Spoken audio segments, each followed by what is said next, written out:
ഒരു മുംബൈയിലാണെങ്കിൽ സ്റ്റാലിനാണെങ്കിൽ അലീനയോട് വെറുതെ പൗലോസുമായിട്ട് പ്രശ്നത്തിന് പോകരുതെന്ന് പറയുന്ന ഒരു കാഴ്ച കാണാൻ സാധിക്കും.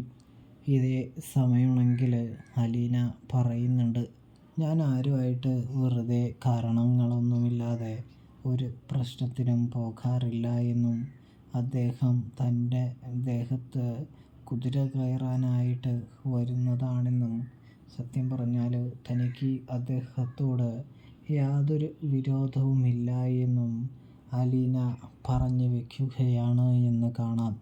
പക്ഷേ അയാൾ ചെയ്യുന്ന കാര്യം തെറ്റാണെന്ന് അലീന എടുത്തു പറയുന്നുണ്ട് എന്നും കാണാൻ സാധിക്കും. പ്രേക്ഷകരെ, പ്രിയ കൂട്ടുകാരെ, ഇതേ സമയം നീയപ്പോൾ പിന്നോട്ടില്ലാലേ എന്ന് ചോദിക്കുമ്പോൾ ഇല്ല എന്ന് അലീന പറയുന്നു.